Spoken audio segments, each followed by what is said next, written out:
Hold on, give me a sec.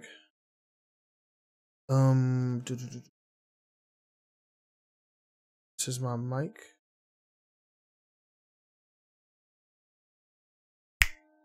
Okay. All right. My audio levels look good.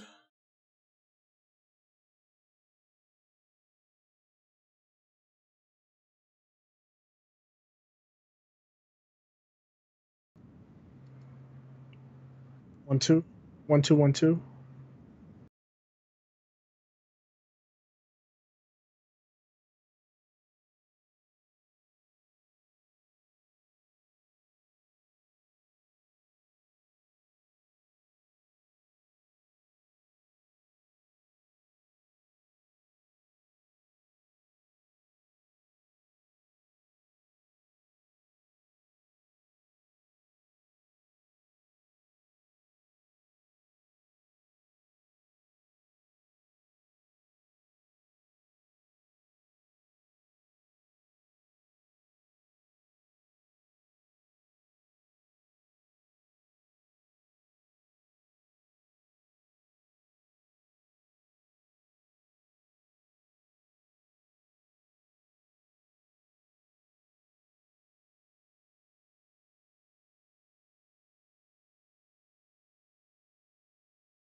Okay.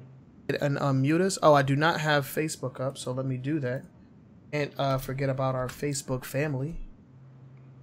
The three of you that are there. Thank you very much for joining. Yes, the three of you on Facebook. Hi, how you doing? I did tweet. I did send out a. I did tweet. All right, sent nice. out the tweet. Yeah. Sent out the tweet. All right, cool. All right, so I'm gonna take us off here. Hold on, yeah, I'll bring up the screen. I'm just trying to bring up the Yep, let's go ahead and mute that. Yeah. All right. Make sure all my stuff is muted. TV's muted. Phone muted. Okay. Everything's muted. That's right. Okay. All right, so is in. Let's unmute us. Oh, one sec. All right. All right. Well, whose turn is it? That's the question. I don't know. I'll go. Go. I'll do it. I'll bite the bullet. No, just kidding. All right. Oh, yes, baby. We live. What's up, everybody? Welcome back. Oh, stop. What happened? Audio. I don't have any audio. No audio. I just heard it. God dang. It was just bouncing and it what? What's up, Maury Jin? Technical difficulties live. Device. Yeti. Okay, 1 2 1 2. Test. Yep, yeah, you're working on my end.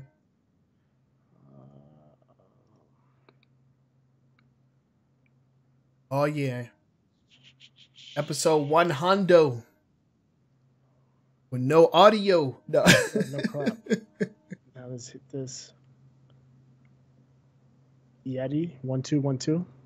Okay, let me hear you. Yo. Nope, still no audio from you. Sorry, I've got the wrong thing selected. That's all good. Yeah, I just did that. It was fine. And then there we go. 1 2 1 2. Hey. All right, we in there. All right. Take two, y'all. Take two. All right, here we go. Woo. Yeah. Oh, got to make sure the stream is perfect when you receive your prize. Yeah, pretty much. All right, here we go. What's going on, everybody? Welcome back to our weekly gaming news show, the podcast where two seasoned video game players talk about the week's gaming news. I'm Trinell, also known as True Sonic, and I'm joined by my friend and co-host, Todd, aka Up Jump the Boogie. What's going on, homie?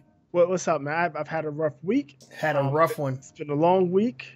It's Wednesday. It's not Sunday. Yeah, it's not Sunday. We're coming to you late. a couple of days late, but we did want to get this news out.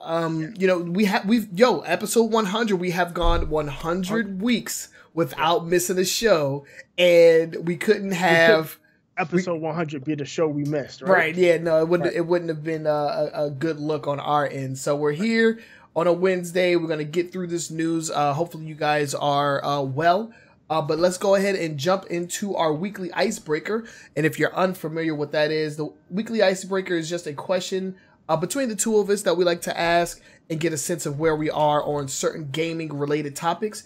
If you would like to ask us a question, you can do so via our social media. You can see all the pertinent links right underneath Boogie down there. So if you hit us up on Twitter, use the hashtag AskAWGNS. We'll answer your questions live on the stream.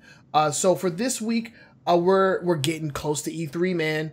We're getting really close, so we're gonna. Right around the corner. It's right around the corner, so we're gonna, get the E3 hype train rolling. And so this week's question is E3 is close. Are you avoiding rumors or soaking it all in? And I think I'll tackle this one first. I am avoiding the rumors, but not because I want to. It's because I've been so freaking busy. I haven't had the time to soak in the rumors, man. It's like I don't know anything that's going on. Like every day that I log on to Twitter, it's like it's like a madhouse. I'm just like, yo, what the heck has been going on? Yeah, social media is just going crazy these days.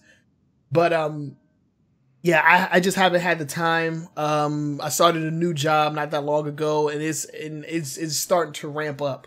Yeah. So I've been hella busy. My days normally don't end until like after 7 p.m. And like I usually get out the house at about 10.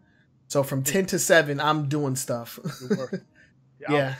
Haven't had time to. Yeah. Good thing we ain't doing a what you playing for this week's question because I haven't been playing anything. Yeah, man, I managed to get on some Dragon Ball with Mount Lover the other day on Sunday when we were supposed to go live. I used that time slot to play some Dragon Ball with Yama, so that was pretty fun.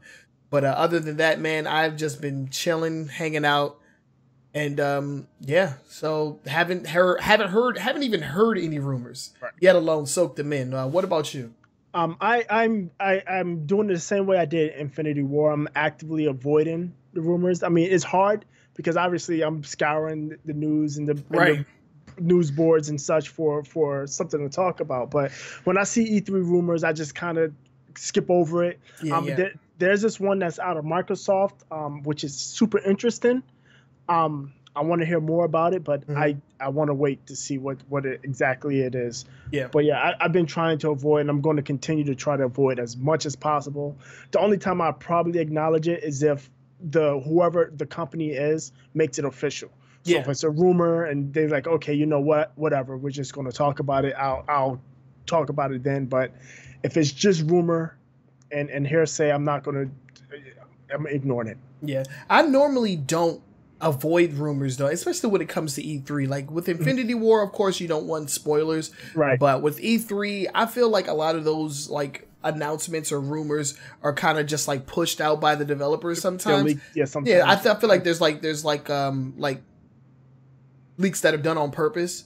So I take everything leading up to E3 with a grain of salt. I mean, I actually did get sent a message on Twitter from one of my followers asking me about like, you know, some of the supposed rumors coming out of Nintendo, how they were going to have a whole bunch of other stuff. Apparently Metroid's going to be there, but I don't know.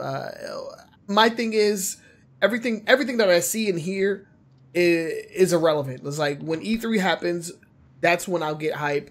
And when I see what I like, that's, you know, I'll put my attention there. I don't really pay too much attention to rumors normally. But man, this year is just like I haven't even had a chance. Even if I wanted to, I haven't been able to. But yeah, that's our weekly icebreaker.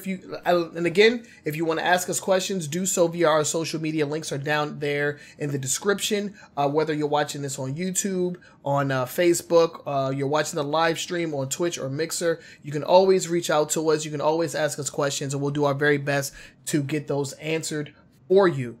So let's go ahead and get into the news. We have our quick hits up next, and these are short little lightning round style stories that don't necessarily deserve a deep dive, but there are stories that occurred last week. And by the way, I said we're going live on the Wednesday. This is the week ending on the 12th. Yeah. So yeah, because our news cycle ends on Saturday. Yeah, our news cycle ends on a Saturday. So we're not anything that's news from Sunday through today. We're not going to. We'll talk about that on Sunday. We'll talk about that on this coming Sunday. Yeah, yeah, and we will be live this Sunday. Yes, God willing. Yeah. Goddamn tornado come through here or something, dude. Almost did the other day, man. Yeah, it's been brutal. Every night since Monday night, we've had severe thunderstorms. Severe thunderstorms, and I'm looking at my phone. I got all types of alerts. I'm like, are we gonna die? Like, what's happening? But yeah, let's go ahead and jump into this quick hits. Our first one is about a game that you hold near and dear to your heart. So I'll let you go ahead and take this one. All right. So Destiny 2 released their latest DLC last Tuesday. What was last Tuesday? The 15th? No, the 7th, the 6th, whatever day it was. Last Tuesday, they released their DLC. 8th. The 8th. Okay. Yeah. It's called Warmind. It's about don't get into the details, but what happened is, before we get into it, how did you like it though? Because I know you played it. I'm actually I'm liking it. Okay. They increased the grind. They raised the level cap. It was 335. They raised it 50 points to 385. Okay. And unlike the last time when they went from 305 to 335, you were able to get it within like 2 or 3 days. It's been 2 weeks, and my highest character is only like in the 360s. Oh wow! And there's people that's 370s. That's like hardcore, meticulous, doing everything they can to inch up their light, and they're still not max level. I kind of like that grind. It's behind the time gate, but I'm okay with that. Okay. It gives me a reason to go back and play, and the content is interesting. It's fun. The new stuff they added is interesting and fun. So I'm good with it. I'm liking it. Cool. All right, so let's go ahead and get into the story. What happened with the new DLC? Back in Bungie with Destiny 1 were really good, especially towards the end with puzzles. They had all kinds of in-game puzzles. Like there was this one elaborate one to get a weapon. It was a pulse rifle. There was another elaborate one to open a secret.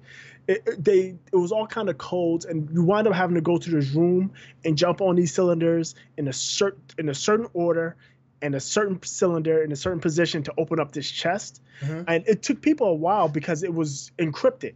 Well, for the Warmind, they did another puzzle like that, but solving the puzzle actually led to a real life discovery. Ooh. where they had a IRL boys. Yeah, they had a replica spear. It's a spear. It's a weapon in the game called the Valkyrie. It's like an energy spear. But they have a replica version of that. They had it in the woods in the park in New York. Yeah, that's crazy. Yeah, and apparently there's some information and inscribed on the spear and in one of the things that came with it that's going to lead to additional discovery. And, man. The Destiny community is all about that. There's a Reddit, there's a subreddit. The subreddit is rates. What's it called? Raid Secrets, right? R-Raid Secrets, I think is what it's called. And yeah, Mori Jen, I don't like that. Shouts out to Mori Jen. He said that that Destiny 2 was hot garbage. Yeah, that's kind of brutal. That's how I feel about Nintendo. So we all entitled to our opinion. Burn! No, yeah, it's in real life. It was a spear. It was a bunch of coins. It was actually, I think it was a comic book shop that actually was close in the area that went out to get it. There was a second group that was like right behind them. They figured it out too. They were right behind them, but they were second. It was a bunch of gold coins. Vicarious Visions. It was the developer that worked on the expansion. Okay, I went to the shop because those guys have been doing work. Do you know what other games they developed? No, I'm not. Vicarious Visions. I think they did the Crash reboot, and they're doing the Spyro reboot as well. Yeah, because Activision. That's Activision. Yeah. That's crazy. Those guys are killing it. They did a good job. I will say the Warmind 2 is pretty. I mean, Destiny 2 Warmind is pretty good. But they went up to because their offices are up in I think it's Rochester. I think is where it's at. Okay. Rochester, New York. So their offices are there. They went to the comic book shop. There was a box of a bunch of gold coins. They said they let the comic shop keep a couple, and they're gonna take the rest of them and distribute it to the people that was in the on Dakota and the. Oh, that's man, super generous. I would have kept all of that shit. I'm like, bruh. I mean, it was a community. It's definitely a community effort. Yeah, no, I get it. And if you go to that Reddit page, that subreddit, it's super interesting. All of the theories and the conspiracies and the stuff that they find out is super cool. And that's why Bungie needs to do everything that they can to keep this community like together. They have a very strong fan base. We've talked about Destiny 2 since its launch.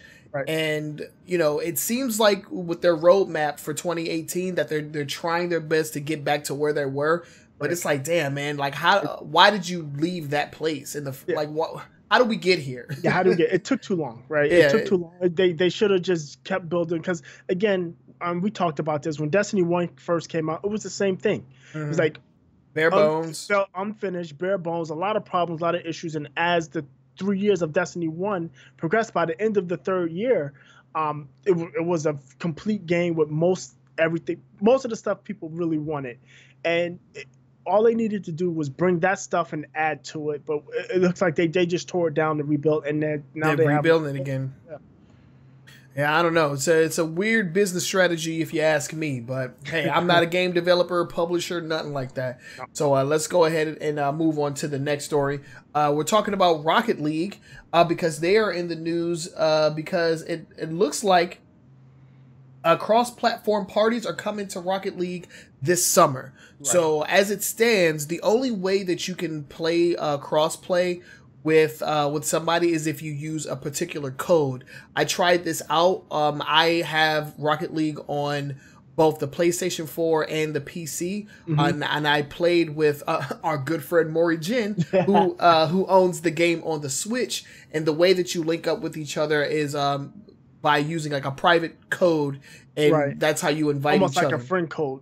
Almost like a friend code type of situation. So what's the change that's going to be coming this summer? So what they're doing is PC players are going to be able to generate their like a username. It's going to be a username followed by a code, and you could use that.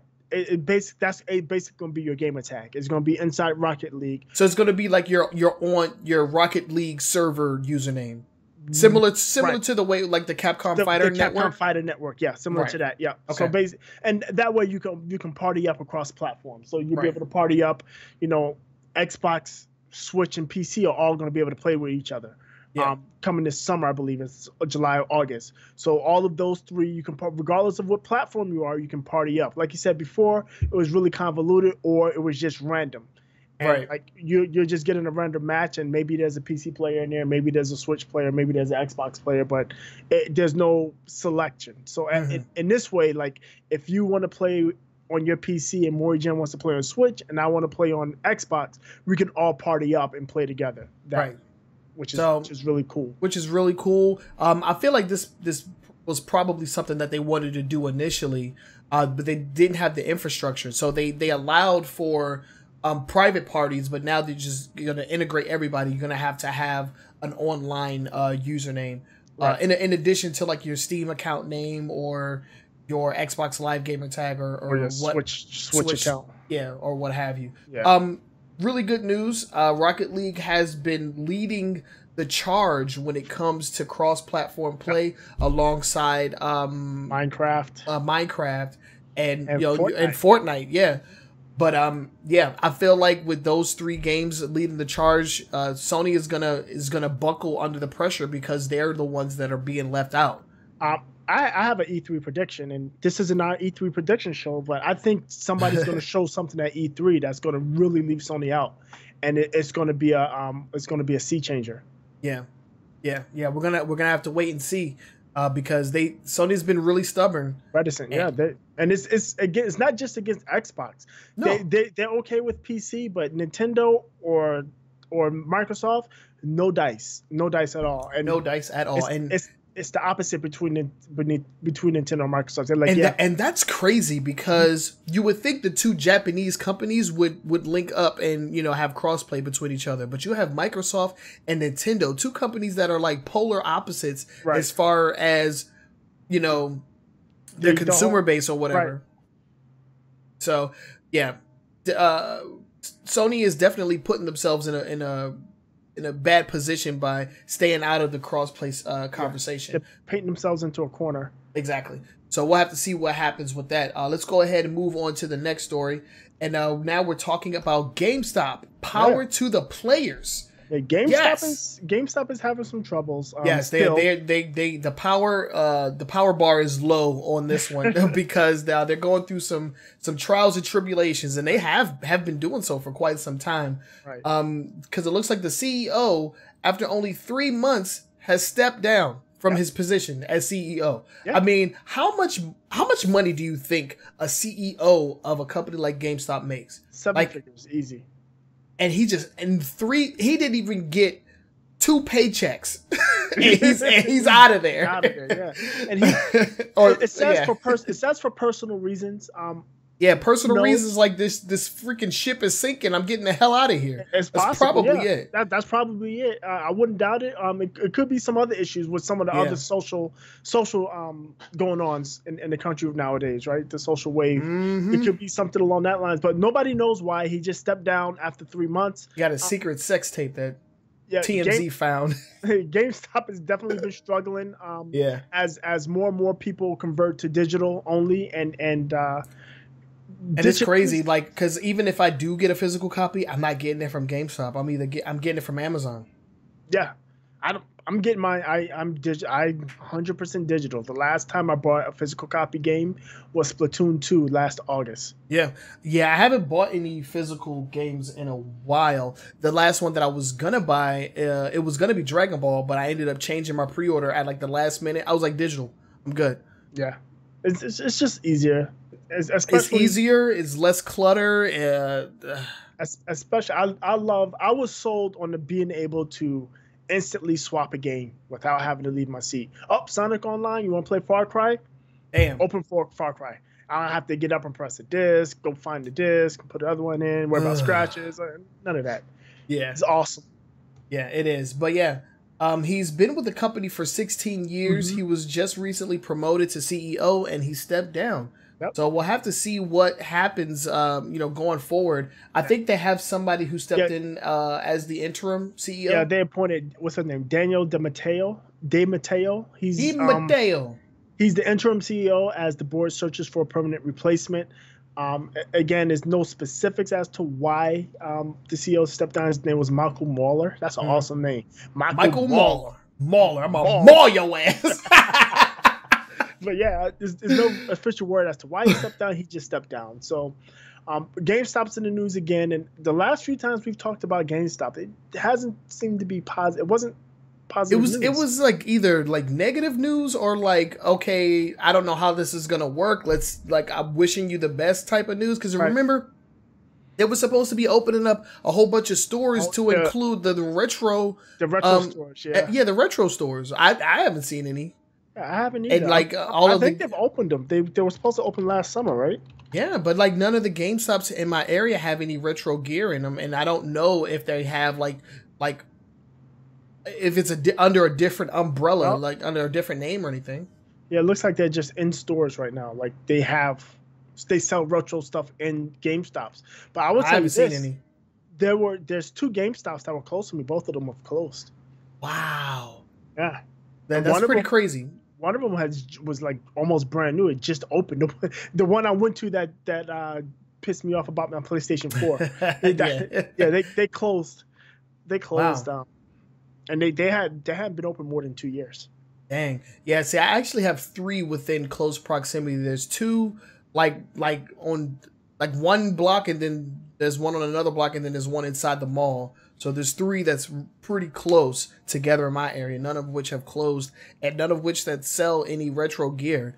So I don't know what happened with that. But you know, they've always been having issues ever since the whole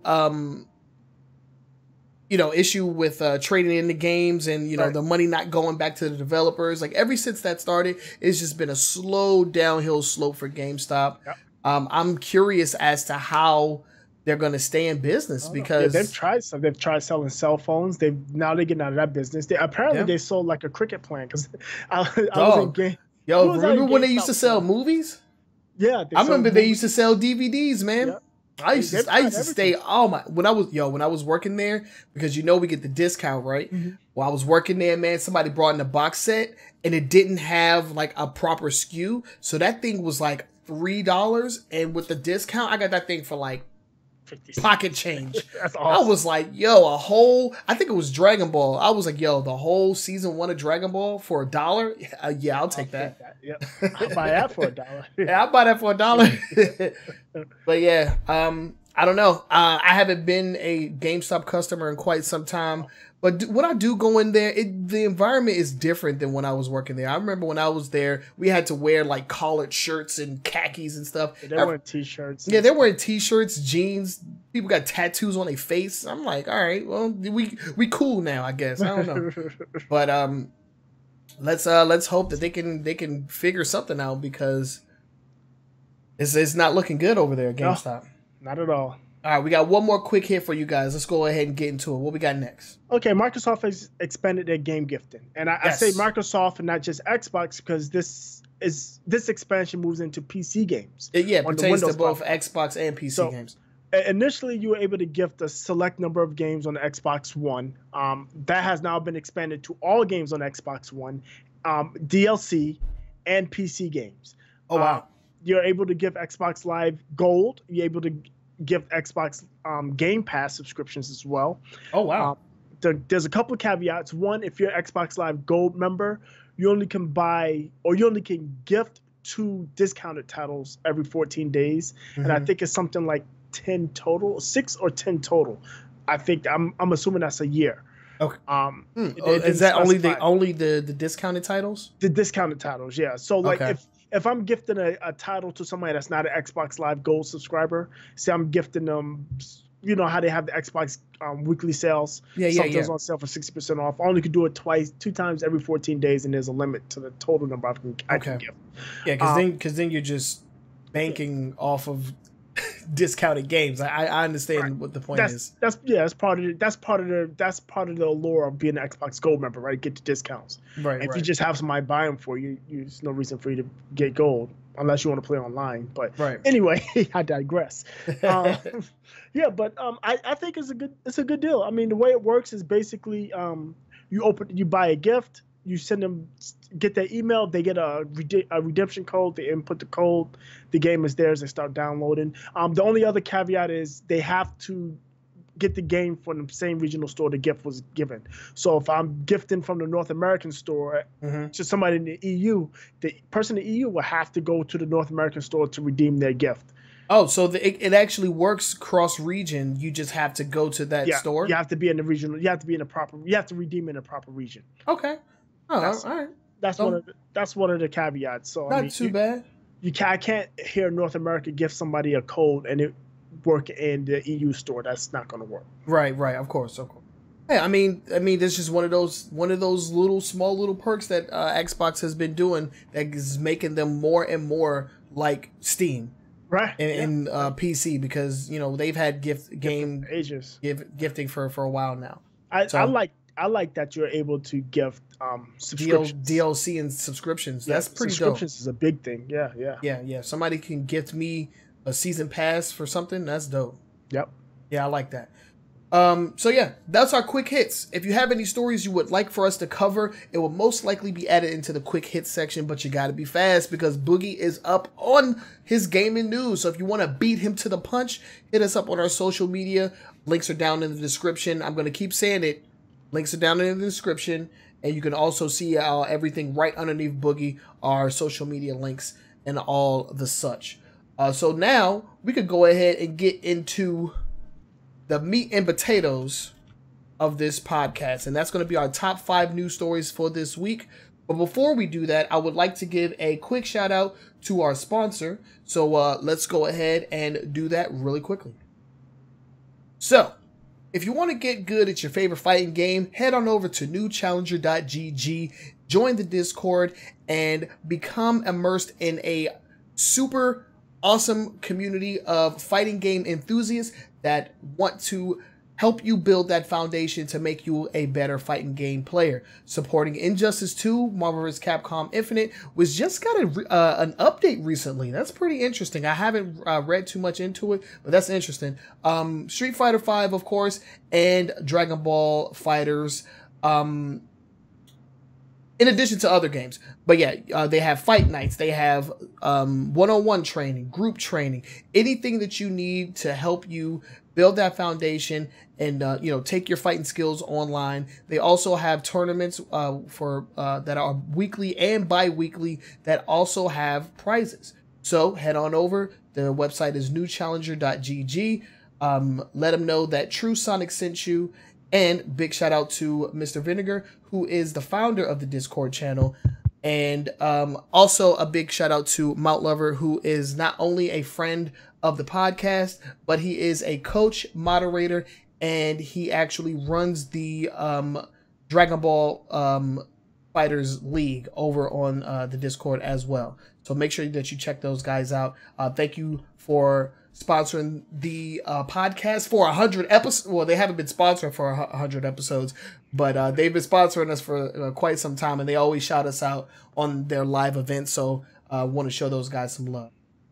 So now let's go ahead and get into the top 5 news stories. And the first thing that we're going to talk about is pretty interesting because this actually resulted in somebody going to prison. So we're talking. And you know what? I was just playing a game related to that. A Way Out. Have you played that yet? I haven't. No. It's actually a really good game, and I don't know. Just thinking about this story made me think of that game, and the Facebook feed is gone. Yeah, it disconnected and reconnected. Okay, it's reconnected. Okay, yeah. Okay, we're back up. We're back up. Okay, so yeah, let's go ahead and get into this story because a man has been sentenced to prison for cheating. Well, he didn't really cheat. Well, let's see. How can I put this? Yeah, like yes, he cheated. Yeah, he cheated. But what he did was a DDoS attack. If you know what a DDoS is, the distributed denial of service attack. Basically, what he did was overloaded World of Warcraft servers, and it caused an outage, a pretty large outage. Mm-hmm. Now, he's not going to jail for cheating. He's going to jail for basically attacking the computers. That's actually that's a federal offense. Like, people right now, if you're playing a game and you DDoS somebody, that is a federal offense. You're breaking the law. It goes against FCC rule, and Yeah, so basically that's what they ran him up on. And the specific charge is called causing intentional damage to a protected computer. So yeah, he's got 6 months in jail, $30,000 in restitution to about 30. It's like 29,000 such, but about $30,000 in restitution to have been paid to Blizzard, which he's done. The guy was a Romanian citizen, so he was extradited to United States to serve his 6 months. And what's his name? Mateus, something, Kalen Mateus. And it was over something stupid. He just got mad at somebody in World of Warcraft and didn't want him to play and did a DDoS attack, and it caused problems. And the $30,000 figure came from the expense Blizzard had to incur to get the service back up. Okay. And this actually took place some time ago. This was back in 2010. Yeah, 2010 is 8 years ago. Yeah, it took them that long to find them and prosecute them and get them over here. Probably the extradition process is what took the longest. I mean, especially, countries don't like to extradite their citizens, but, you got to make a strong case on that one. But, yeah, I mean, 6 months in prison. For doing a DDoS attack. I can't wait to catch these Destiny players. Ooh, man. Those dudes, trials, they will DDoS you to their heart's content. You get them all the time. It's ridiculous. But, that's pretty crazy. Just so you know, if you're one of those dudes out there that's doing DDoS attacks, you're attacking somebody because you want to win at a game or they made you mad for some reason. One, it's just a game. Seriously, lighten up. But two, you are breaking at least U.S. federal law. Yeah. I'm sure there's other laws on the books from other countries that are similar that'll get you in similar trouble. Mm-hmm. Yeah. So, I mean, I can't really say anything else about it. I mean, the guy, attacked somebody's personal computer and he served the time. So, I mean, good on the system for catching this guy, I guess. I mean, you were a little late. 8 years later. 8 years later. But they got him. I like these stories to get out because it shows the people that are doing these things that there are consequences. Yes. There are consequences, and you can try to justify as much as you want. It's at the end of the day, it's a game and it's not that serious. And DDoS attacks can have a far-reaching, more serious impact than just shutting down some game servers. So yeah. I mean, and we've seen we're starting to see nowadays. We're starting to see these people that do these DDoS attacks or or hacking games or going outside of the game's like terms of service. They're being held accountable. Yeah. So you have to understand that when you purchase these games, it's not yours to do with whatever you want. You are agreeing to the terms of service, and when you overstep those boundaries, and they catch you, you're going down. Yeah, there's consequences for your actions. There are because gaming is just becoming such. I mean, it's becoming such a normal thing in American culture that they're gonna protect it because they're protecting that money. Yeah, they're protecting that money. That's the big thing. When you start costing people money, and you're like, oh, Blizzard, $30,000, that's nothing, but it's $30,000 is $30,000. It's $30,000, man, and they want off their bottom line. Yeah, exactly. And speaking of protecting the money, our next story deals with some changes that happened in order to protect the money. I believe, in my opinion. So let's go ahead and get into that. We're still talking about. We're talking about Sony and Nintendo because they just made changes to their warranties to comply with the FCC. So we actually talked about this a couple of episodes back about how 4 episodes ago. Yeah, 4 episodes ago we talked about this, and one of the main points that we made there is that the Nintendo Switch does not allow for you to cancel your pre-orders. And that goes against, that goes against that goes against the FTC regulation. Yeah, the FTC regulation. So this right here, explain exactly what's going on with this one. So this is actually have to do with the warranty. We remember, the stickers. Break the sticker, warranty is void. Right. We talked about that as well. So what this is talking about is those warranties. There's a law in the books. It's from 1976. It's called the Magnuson Magnuson-Moss Warranty Act. It's like it's from the 70s, 76, 77, somewhere around there. But basically what it says is that companies cannot limit repairability of their items. And the FTC a few weeks ago sent out this notification that these companies were in violation. They sent it out to all three game makers, Microsoft, Nintendo, and Sony. They also sent it out to a couple of car manufacturers, a couple of electronics manufacturers, specifically Apple and Samsung, saying they were in violation because those companies say in their warranty that any use of third-party parts voids the warranty. Now, they can only make that claim if they provide the replacement parts for free, which none of these companies do. Yeah, especially Nintendo. We talked about that even further back when people were talking about the USB-C bricking their switches. Yeah, exactly. So what they did, what Sony and Nintendo went in and said is the warranties are void if a third-party device or third-party repair damages the system. Voids the warranty, which is within the rules. But you can definitely take your Nintendo Switch, Sony, to the mall repairman. If he makes a proper repair and something else happens, the warranty is still valid. And all those warranties void if sticker removed, I pull those off because that's invalid as well. Yeah, go ahead and so open up your consoles and pull off those stickers, boys, because we in there.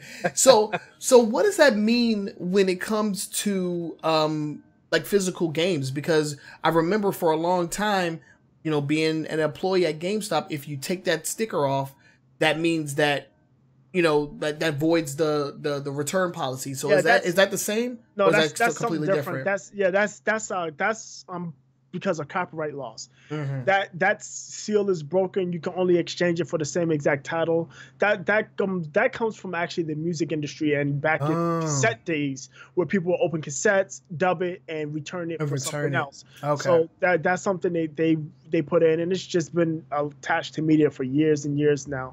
Okay. I think it's obsolete at this point, but you know, pretty much it's just in there. But this is absolutely everything to do with warranty. So if you take your Xbox, like your Xbox had red ring, if you took it to the mall and had somebody in the mall fix it, Microsoft would no longer touch it. Right? Like I remember there was a bunch of quick fixes online, but most of them required you to, you know, break that seal and then you would void your warranty. Right. So now the way it works is if you take say, let's go back to a 360. If you got your 360 in the red ring and you did a competent, that's the keyword, competent repair, or you took it to a repair person that did a competent repair, whether they're using Microsoft parts or not, as long as their repair doesn't cause additional damage, the warranty is still valid. They can't void the warranty. Damn. I wasn't paying for no red ring repair anyway. Well, I had a big issue. I had a big issue with it. It's one of the reasons I moved off of. I got my PlayStation 3 because my Xbox Red Ring. They tried to say that I voided the warranty because the sticker had scratches. Oh, it wasn't even off. They just said it was scratched up. And to add insult to injury, those scratches came from the Microsoft wireless adapter that had to plug into that USB port. Yeah, I remember that. So, but damn, that was like the gen. First gen 360. Yeah, dang man, I haven't seen one of those in a long time. I've had every version of the 360, which is pretty bad. I had that one, and then I just bought the Elite. Those are the only two I had. I had that one, because I started off with the arcade. That was the one that had the like attachable and detachable hard drive. So I had that one, and then I think I had the Elite, and I believe I think the Slim. I had the Slim as well. The Slim is the one that I still have. It's the Modern Warfare 3 version. Yeah, I didn't get anything after the Elite. That was my last Xbox 360. I think the Elite was probably my favorite. Yeah, I like that one a lot. The shiny black. No, I had the red one. It was the Resident Evil 5 edition. Yeah, that shit was hot. I love that. That was my favorite console, man. But yeah. So yeah, that is that. Let's go ahead and move on to the next one. And this one is actually pretty interesting because if you have played Parappa the Rapper Remastered, it wasn't remastered. You're playing a PSP game. You are playing a upscaled PSP game. This was just recently found out. So yeah, let's go ahead and jump into this because I found this super interesting. Yeah, I think this is super shady. Yeah, because it's being sold. I don't know. Usually remasters aren't full price, but it's being sold remastered specifically for the PlayStation 4 with the PlayStation 4 Pro, blah blah blah. And basically all they did is added some 4K textures, 4K upgrades, upscaled it to 1080p, and they're using the PSP version. So basically, they just took the PSP version and repainted it. Right. And, yeah. So they're using emulation to bring these classics to current gen consoles, and it's kind of misleading because when you talk about a remaster, that usually means that it's built from the ground up. And is optimized to work on the system is being added to. Exactly. So like for instance, when you talk about like the Halo remaster, that one was really good because it actually allowed for you to change between the remaster. Oh, sorry, I just karate chopped my mic. From the remastered graphics and the original graphics, and it actually added online capabilities, which is something that Halo CE did not have. So it added a lot of features, and it was built from the ground up on a brand new engine, and that's a remaster.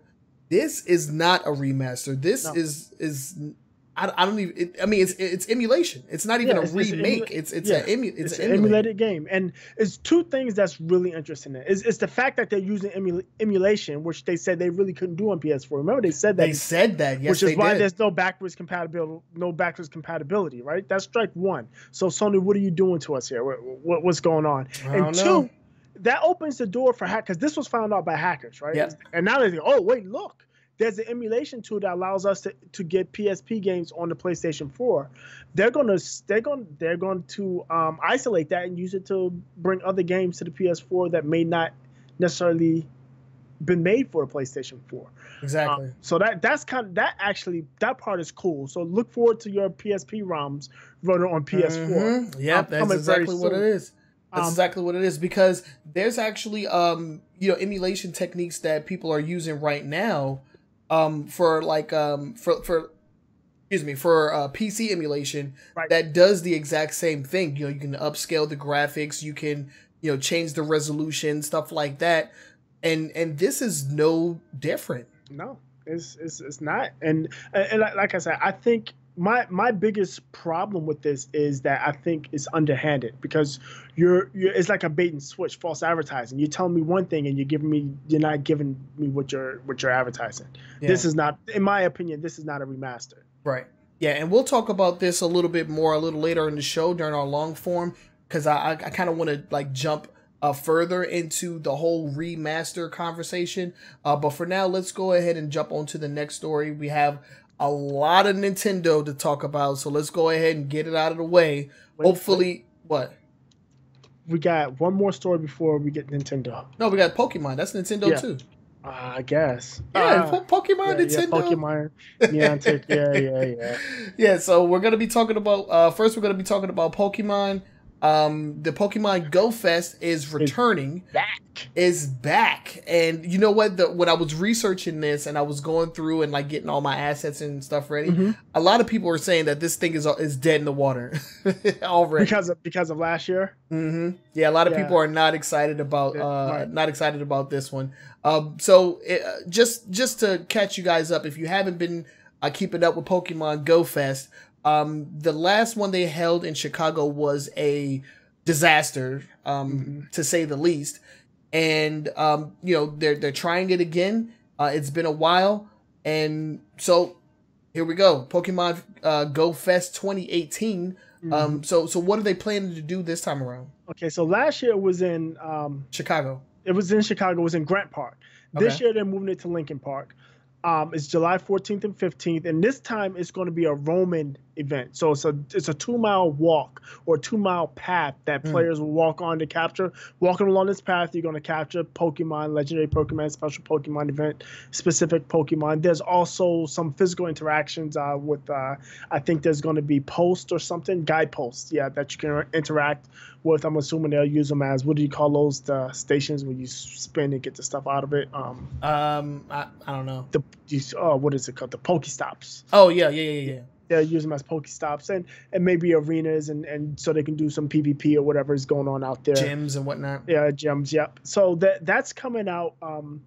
And they said they planned for the crush. They're not going to have the network issues that they had last year. Now, if you remember, we just finished up the Pokemon Go Fest 2017 story, I think this winter, when they closed the lawsuit. They settled a lawsuit, and they're going to be paying people back for expenses that they incurred to get out to the park. And when we say expenses, we're talking about travel expenses, lodging expenses, parking, food, maybe gas, food, all kinds of stuff. So you file claims and you can get reimbursed that way. Right, because what they did, after the failure is that they gave away a lot of like in-game credits and $100 in-game credit is they gave $100 in-game credit to everybody that supposedly took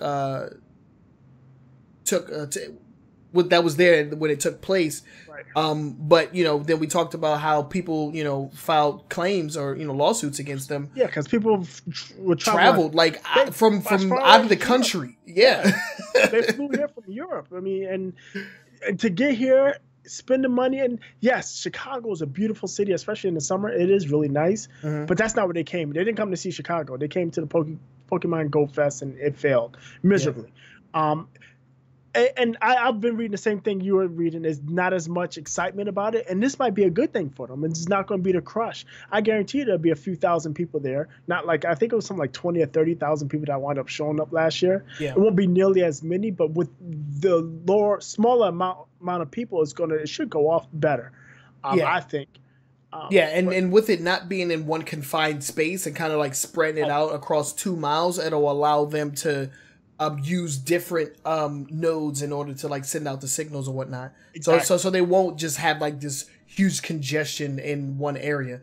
And like I actually learned like a lot of this stuff from my job because they had a freaking a march in DC, and we had to go out there and configure all of these like relay points in order to ensure that people had connection. Right. Because like cell towers they get over. Get overloaded. There's a finite number of people that could connect to a single cell at one time. Yep.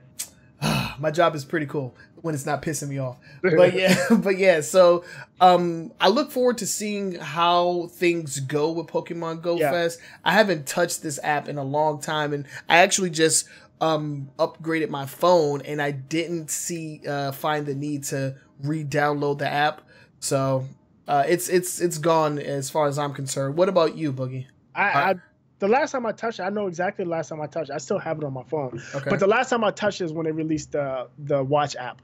Oh yeah, that's right. You tried that out for us. That's the last time I touched it. I have no need to. Same thing. No interest, no need. No interest. And the funny thing is, I'm doing a lot of walking now, so it actually would benefit me. Yeah, it would benefit me to play, but like I haven't. It'll kill your battery. Your battery will be done in 2 hours. Probably, yeah. But yeah, so yeah, I look forward to seeing what happens with Pokemon Go Fest 2018. I want to see how people react to it, and hopefully everybody just has a good time. I mean, because that's what this is all about: is bringing these players together, and just having a good time. I mean, I still find like groups of people like around like different like shopping areas, and I'm wondering like, what are these people doing? And they're playing Pokemon. They're playing Pokemon Go. The community center is like right around the corner from us. It's a gym, and you'll see kids there's like a little skate park, and you'll see them posted up at the skate park, and they're all playing Pokemon. Yeah, there'd be about a dozen of them. Yeah. Exactly. So people are still playing. Like I remember, I went grocery shopping, and people were just standing outside the grocery store, and I'm just like, "What's going on here?" And it's like, "Oh, Pokemon Go," and I was like, "Really? Still playing that?" So it's still a thing, even here. So. Yeah, Pokemon, I mean, I still expect for them to have a super huge turnout, but maybe not nearly as huge as before. Yeah. So let's go ahead and move on. And now we're getting into the Nintendo news. We have a lot to cover, so let's go ahead and jump into it. What's going on first? The first thing we got is Nintendo's online service. I'm sorry to Man, laugh. no, it's justified. Justified laughter in that because Nintendo. Oh my God! And you know what? All right, so let's history lesson. Back when the Nintendo Switch launched, it was supposed to come with an online service. They delayed it for a year, because it wasn't ready. They needed to add all the bells and whistles, blah, blah, blah. So now we just recently got the official release date for the online service. So it's going to launch in September 2018. And just like they stated before, it's going to be at a $20 per year price point. That's another thing that that they showed off. Another thing that they showed off though was the plan to do the family partnership. But in addition to online play, some of the other features for Nintendo Online is that you get save data. You can save your data to the cloud, which is saved. That's a big deal because people have been complaining that. Right, it's like they're keeping this feature behind a paywall, and it's not really fair because on Xbox Live you don't have to have gold to have cloud saves, and even if you don't, on PlayStation you do. Yeah, on PlayStation you do to have cloud saves, but at least they have a way for you to save your data externally on PlayStation. Yes, that's correct. So Switch doesn't have a way for you to save it externally, and if you want cloud saves, you're gonna have to opt into the online service. So I think that's a little consumer unfriendly of Nintendo to do that. Does that surprise you? No, it doesn't surprise me at all. They've been doing this for quite some time now. Some of the other features, you have the Nintendo Switch online app. That's a feature. The online app. The only thing I've used that for was to pre-order stuff in Splatoon 2 when I was playing Splatoon 2. Man, I used it 1.5 times and I deleted it. Yeah, it's separate from because there's a parental app. I use that because my 7-year-old has a Switch, so I gotta be over top of her. I gotta monitor. I gotta spy. No, I just have the parental app, and it's cool. It lets me see how much she's playing. It lets me do some certain controls like block out party chats and stuff like that if I don't want to chat it. But that's separate. That's separate and away from the Nintendo Switch. So now I got 2 apps, but I don't see anything on the Switch online service. I haven't even gotten to the best part, man, because we have the 20 NES games will be added to the online play for the first time ever, and then more games will be added regularly. So get your thumbs ready to play some classic NES games. So you can play Mario, you can play Excite Bike, Balloon Fight, you Balloon Fight, Metroid. Oh wait, I already have all of these games on my other Nintendo consoles. Super Mario Bros. Come on, NES games. The only thing I like about this, there's one thing I like about it personally, is to allow me to share some of these older games with my daughter. Right? Yeah, for me, I already have these games, That's dude. what I'm gonna say. For a majority of the people that have the Switch, they're not gonna be interested in these, or they already have these in some form, some way. And you know what? I had this really interesting conversation with one of my stream viewers the other day because he was just like gushing over the Switch, and like I had to explain to him like I'm not excited for anything that's currently going on with the Switch because I've already had those experiences on the Wii U. I've already had the experiences that everybody's having right now. Right. So for all the people that skipped out on the Wii U and have the Switch, they're having a blast. And I understand that because I had a blast 4 years ago. Right. With the Wii U. They're just doing the same thing. Basically what they did is the Wii U was a failure. They released the Switch and they said, okay, people like the Switch. Let's just do everything we were doing before because nobody knew we were doing it before because the Wii U was hot garbage. Exactly. A lot of people, and that just goes to show you how many people just did not purchase the Wii U because they are just going ape shit over Donkey Kong Tropical Freeze. And I'm like, this game is old. It's an old game. I've already beaten it. Every time I've seen people gushing over, I'm like, No, it wasn't you, Morrigan. what rock were you living under that you did? Anyway, I don't know, man. So anyway, I don't see. There's nothing on a Nintendo Switch online service that's like, oh, that's great. Like, I mean, they have special offers, but you have to stay tuned for that. Right. With PlayStation Plus and Microsoft's Xbox Live Gold, we know we get the 4 games, and they're modern games. Sometimes AAA titles, big time titles. We've seen that. Sometimes new release titles, Super Mega Baseball 2. Right. So sales or weekly sales, and I mean, they've had great sales, like 50% off Star Wars Battlefront 2 if you wanted it at one point. I mean, they have great sales. PlayStation had a huge great sale on a bunch of their PSVR titles. Yep. I mean, what am I getting from the Switch service? I mean, it's like, we got some things and we got some more coming. It sounds to me, it's like, okay, we've thrown it out there and we'll figure it out. Nintendo, more like Nintendo. Am I right? Yeah, trying to get that money out of you. That was pretty good. The only redeeming quality to this service is the $35 for up to 8 family members. So 7 you plus 7 other family members. I know. I'm not sure on PlayStation if there's how many people can be on your family. I know. Dude, like you don't have to pay anything on PlayStation if your console. Okay, so if you are the main profile on your console and you have PlayStation Plus, you can get all. Well, I don't know how many, but there's a certain amount of profiles that will just have PlayStation Plus because it's on that console, and the Xbox does the same thing. Yeah, for the Xbox it's 4, up to 3 others at no additional cost. Okay. Up to 3 others can be linked to your profile and have their own online account at no additional cost. But they just have to play on that Xbox. On that Xbox, yeah. Yeah, I believe that PlayStation does the same thing. Right. I could be wrong, but I know for a certain that the Xbox has it because I have Xbox Live Gold, and by extension, so does my girl because she has her account on this console. Yeah, same thing with Alma. She has an account here, and she doesn't. She play Legos something. I don't know. So let's go into the pricing plans right now. So it's $20 or $19.99 for 12 months. You could do $7.99 for 3 months, and for 1 month it's $3.99.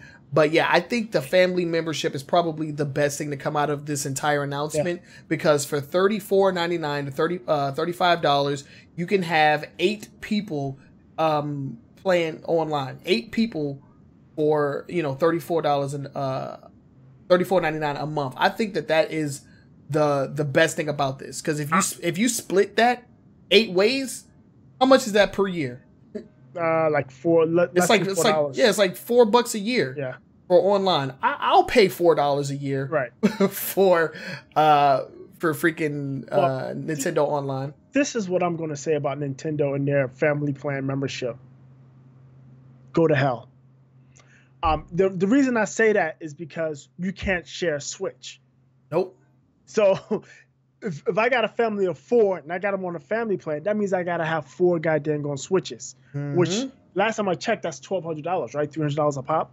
Yeah, because you can't have 2 profiles on the same Switch. But so you can, but it's funky the way it works. Yeah, no, but it's weird, dude. So like right now, since you and your daughter have a Switch, you guys could go under the family plan, right? And then you can add me, and then we can add like anybody else that want to get on. We need like 5 people that want online, and we can split it down the middle. It's just absurd. I don't like. It's crazy. I don't like Nintendo's their family plan. Their plan for families, because essentially, if you have a family of 4, you all want to play a game, you gotta each have your own Switch, which is fine. It's a handheld console. I mean, same thing with the DS, but you also have to each have the same game. Yeah, so no. You gotta buy multiples of everything. Yeah, the DS would allow you to share games. Or to share not just share games, but like if there was an online mode, let's say we're playing Mario Kart, you only need one cart, and everybody in your house can play. Link it. Yep, you link it. Yes, yeah. It's absurd. It's just a money grab. It's just like they're taking these critical steps backwards in the wrong direction. Like because they've had popular features for online in the past, and they're just shoving, throwing it out the window. Money. It's all about the money with them. It is. You'll probably see a lot of people opt into the family plan just so they can pay $4 a month. Yeah. Yeah, because that's what I plan on doing. Because I'm gonna have to find some friends real quick. So let's continue. Next up on the Nintendo chopping block, the Virtual Console. Is not coming to the Switch. So we will be getting NES games, 20 of them. First off, which was announced, but the actual Virtual Console is not coming to the Switch. That's interesting because it's been on the Wii, the Wii U, it's been on the 3DS for years. It's very popular. Right. It's been on the Wii, it's been on the DS, it was on the Wii U, and it allowed you to go back and play some of the classics. Because then they added N64 games. They have, I was just waiting for them to add freaking GameCube games, and we would have been in there. Yeah, I think, me personally, my opinion is that they're going to either re-release these games because you remember they started re-releasing the games for, I think they're like $7 now, the Nintendo Classic games in the eShop. They're going to do it that way, or they're going to be added them in their Switch Online service. Or they'll keep re-releasing their games in the form of mini consoles, because that's what they've been doing. The micro consoles. Micro consoles, yeah. We've had the NES Classic, and the SNES, and we saw the specs for the 64 Classic. I think they're going that route instead of just allowing you to just buy the games. So you have all these little plastic pieces of junk in your house. Yeah, with a limited amount of games that you can't upgrade or do anything with. It's just there, and that's it. And I feel like it's a shame because the Virtual Console has been a hit in my opinion. In every system. In every system. That's not up for debate. The Virtual Console has been a hit. It was a hit on the Wii. It was a hit on the Wii U for the 6 of you that had the Wii U. It's been a hit on the 3DS. And yeah, I think they're just trying. They didn't get enough. They don't feel like. Oh, let me take this back. They feel like they can get more money if they piecemeal it on the Switch because the Switch is so popular. Yeah. Everybody and their mama wants a Switch, so they'll piecemeal out the content. Oh, you want N64 games? Oh, we have the N64 Mini or Micro or whatever. Oh, you want GameCube games? We got the GameCube Micro or whatever. They'll do it that way instead of allowing you to have everything on one console. Right. And I think they also see that those particular systems, the NES and the SNES Mini, are hitting a certain group of people that aren't interested in the actual home console. They don't have Switches. They didn't have Wii U's. They don't have Wii's, but they have that nostalgia. Like, oh, when I was a kid, I played the NES. Let me get this NES Classic for $50. I played the SNES. Let me get that for $70. When the 64 comes out, there's going to be a group of people that right now they don't have game systems in their house, but they're nostalgic and their memories. Like, oh, I remember playing GoldenEye on N64 for hours and hours. Let me get the N64 Mini, and that's the only system they're going to have in their house, and that's a way for them to cash in on people that they normally wouldn't have been able to get money from. Right, and then the people that are actual like Nintendo fans, they'll have to opt in and buy the minis because that's the only way that you'll get to play those games like on your current on your TV. It's the only way. That's the problem I have with Nintendo fans because they don't care. No, they don't. They're like indoctrinated. They're like, whatever Nintendo does is gospel. Oh, they can do no wrong. Yeah, exactly. And they're getting holes, and on top of them getting holes, they're hosing up everybody else that aren't as big a Nintendo fanboys because you don't have a choice. You have to do it that way or no way. Yeah. And I personally can do without, so I don't care. But there's people that do it because they really, really want it, and they don't have a choice. Man, I was really hoping to get a GameCube Virtual Console this Nintendo generation because and man, they had some bangers on the Virtual Console. Like they brought out like all the like Sega arcade classics. They brought in Sega Master System games, Genesis games, Neo Geo games. Like they had everything, and I don't know. It could possibly be the licensing to have those games on their marketplace. That could probably play a factor as well. Yeah, but those licensing fees aren't going to be that high, especially for those old games. True. And a lot of them, when they were published on Nintendo, you know, they set the terms because Nintendo was the market leader. So Yeah. they probably have, unless a lot of those contracts ran out, they probably have favorable licensing deals on paper for those games that came out on their system. And you know what? Another really bad thing is that a lot of games that did not come out in America, you know, as like NES or Super Nintendo games or whatever, you know, U.S. audiences aren't going to be able to play those because that was like the only way that we played a lot of like Japanese exclusive Nintendo games was when they brought them to the Virtual Console. Yeah. So it's unfortunate that a lot of people are going to miss out on some very awesome games on one of the most popular consoles that's out right now. Yeah. Like it does not make sense that they're doing this, but hey, it's Nintendo. It makes sense when you look at what coming down the line when we see in 6 months that they're selling these games. Because again, I think they got about 6 of them now, right? The original Mario Brothers, Punch Out, and a couple other ones that's on the Nintendo, and they sell them for like $8 a piece. Right, so whatever, it is what it is. It is what it is. It's Nintendo. So let's go ahead and move on. Yo, this is great news. Yeah, this is actually pretty dope. Monster Hunter Generations Ultimate is coming to the Switch. It was also known as Monster Hunter Double Cross. Yeah, Double Cross in other regions. So this one is was that a Wii U game or was that a Switch game? It's a 3DS game. It was Generations was a 3DS game. No, but I think it's out on the Switch as Double Cross in other regions. Which updates? No, it came out 2016 as Double Cross on the Switch, right? Oh yeah. Yeah, that's which updates the 2016 Nintendo 3DS release to Switch. Because Monster Hunter Generations is a 3DS game. I have that. Double Cross was the. It was just a 3D. It was just a 3DS game. Double Cross is a 3DS game as well. Yeah, it was. It's Monster Hunter. It's Monster Hunter Generations, and it's the Ultimate Edition. Double Cross is the same game, and it's the Ultimate version, I should say. I don't think it was on Switch. No, it was definitely on the Switch. In Japan? And in the other regions. I think it's like the Japan and the EU got Double Cross on the Switch. Okay. Yeah. Yeah, so the game is it's coming out in America and it's going to be it's known as Monster Hunter Generations Ultimate. And this is actually pretty cool. I'm actually pretty excited about this one because I'm a fan of Monster Hunter. I've been playing the most recent one for my PlayStation 4. And for those of you that don't know, I've been uploading that to YouTube as well. So yeah, big fan of the Monster Hunter series now. So it'd be really cool to get in on some brand new monsters on the Switch.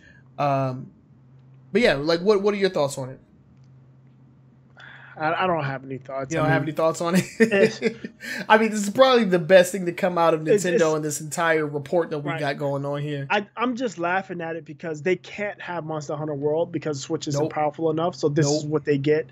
Yep. I think that's funny, but I mean, obviously Switch and the Monster Hunter has been a Nintendo thing for the longest time on the 3DS. So it makes 100% sense that Nintendo's going to get a version of Monster Hunter at some point.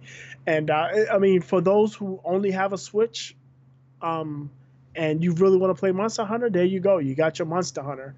Yeah, and I'm not exactly sure what the upgrades are. I'm not that versed in the Monster Hunter lore to give you guys a detailed explanation. But what we can do is we can put in our show notes, which will be available on our Facebook page. We'll have all of the details pertaining to this game. It will support up to 4 players, co-op, online or local for that. Online for that new Switch Online service. Yeah, yeah, just in time. So, this is actually pretty cool because Monster Hunter is a really dope game. I didn't get down with Generations initially because I'm not a handheld guy. Right. So, tried to get me into the series back then. I couldn't do it because I'm just not a handheld dude. So, I would like to get old starts on this. You know what? He actually told me right off the bat he's not getting this game. Oh, why? Just because it's an inferior game to Monster Hunter World. Yeah. It's just an inferior, and it's basically an upgrade from a game that he's already played the hell out of. Right. Yeah. Makes sense. Yeah. Yeah. So. Yeah, I'm excited for a game coming. 2 games now that's coming to the Switch. Lumens, which was delayed in June, and then Ikaruga. Ikaruga. Yeah, it's a shooter. It's an actual vertical. What do you want to call them? Wave shooter. Okay, cool. I played that. That's an old game, but that's coming to the Switch sometime this soon too. So I'm interested in those games. This Monster Hunter game, I can care less, but I thought it was interesting. Yeah, it's interesting. It's interesting that it's coming out. I mean, because it's already out in other regions. I've been seeing people on YouTube from like the EU and stuff. They're already playing it. They're playing Double Cross on Switch right now. So it's good that it's coming out to the US. You know, give the US some love when it comes to that game. So let's go ahead and move on. We have a couple more things to talk about with Nintendo. Next thing up is that they are releasing a brand new charge stand. So Nintendo's at it again. Yes. So with the accessories, with the plastic stuff. At least this one's not $80; it's $20. Okay. And basically, what it is, if you don't have a Nintendo Switch, the Nintendo Switch charge port is on the bottom of the system. The Nintendo Switch battery life is what, 2 to 3 hours outside. I wouldn't know because I don't take it out of the dock. Yeah, it's about 2 to 3 hours handheld outside of the dock on normal gameplay. So if you had it out on your table, playing with your friends at the party on the roof, in about 2 hours your battery would die and you would have to plug it in, right? Right. But since the port is on the bottom and if you plugged it in, you couldn't stand up your Switch. Right. So this is their solution. It's a $20 device. You basically plug it into the Switch on the bottom, and the port is actually on the side. It's adjustable, so you can tilt the thing up and down, forward and back. I've heard and I've read one of the most vocal groups of people on this particular battery life and this poor design with the Switch are the Labo people. Because now they got the Labo, and they're trying, because the Labo has a feature where it's a sandbox feature. You can go in and make your own stuff. Right. Now, when you're trying to make your own stuff, especially when you're programming, I mean, even though it's rudimentary, simple, but anytime you're doing stuff like that, it takes a lot of time. And now when you're standing away from it and now it's got to lay flat, it's just a mess. So something that they definitely needed, something that should have been included in the box. I understand the design choice for them to do it. I mean, it's very thin devices. They got the controls on the side. You really can't put it on the top. The bottom was the only logical choice to put it, especially when you go to use it with the dock. But this is something they should have saw coming.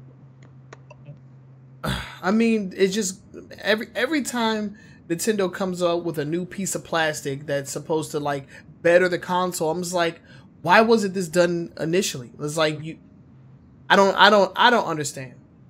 I don't understand.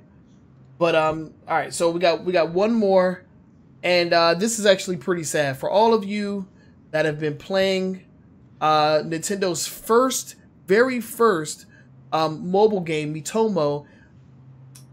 It's time to say goodbye, my boys. Miitomo has been shut down as of the 9th, which was last week on Wednesday. So last Wednesday. Was it Wednesday or Thursday? Wednesday. Wednesday? Yeah. So last Wednesday, May the 9th, Miitomo shut down, and it's gone. They closed up shop. And I'm actually curious as to why. Like, why did they shut it down? It wasn't popular.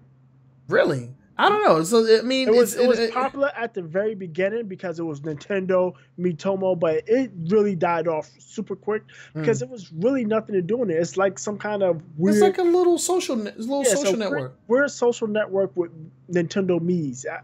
Nobody wants that. I mean, apparently a lot of people. I mean, apparently a lot of people liked it. A lot of people were sad to see it go. I will admit that I was invested early on. But, you know, after after about a week or so, I was like, all right, I'm pretty much done with this. Right. It was cool. It allowed you to play like little like micro games and, you know, interact with your friends and whatnot. Right. It would have been good if Mitomo had like integrated into the Switch app so that you can like, join parties and stuff like that, could have been a pretty good idea. But in the end, they decided to shut it down. And this is weird, man. I have not seen games be just completely shut down like this, like in a long time. Like, back in the day when games were live, they were just live until they just stayed there forever. Like I remember hearing stories about like the Halo 2 servers going down, and that was after the Xbox 360 had been up and running for like years. Yeah, and I remember there was a big thing where people were staying on, like they were holding the server open, right? Yeah, holding the server open. Yeah. It was a good thing to see. But you wouldn't see games, live games and servers go down for like years after the game had stopped development and whatnot. But it's like, man, when games are not popular, they shut it down with the quickness. They do, because they don't want to waste those resources, the cost. Yeah, they don't want to waste it. I mean, is the Wii? I think the Wii Online is dead, isn't it? Yeah, maybe. I don't know. Yeah, I think it is dead, and I don't know how much longer the Wii U is going to last with this online services. I think they might be dead too. I don't even know, man. But it's just crazy. Nintendo was just not playing. Like, if it's not popular, get it the hell up out of here. If it's not bringing in the ducats, fuck it.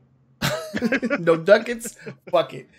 Yeah, and that's our Nintendo news for this week, man. It's like every time we talk about Nintendo, we got like 6 individual stories to cover before we're done with them. They burst their news out. They're like, no news for weeks, and then 10 stories, and then no news for another weeks. Yeah. So Nintendo, everybody, still consumer unfriendly. I still have not touched my Switch I haven't touched my Switch in months. It has been literal months since I touched the Switch. But yeah. So let's go ahead and jump into our next segment, and we're going to talk about this week in loot boxes, brought to you by our good friends at EA. After all your money.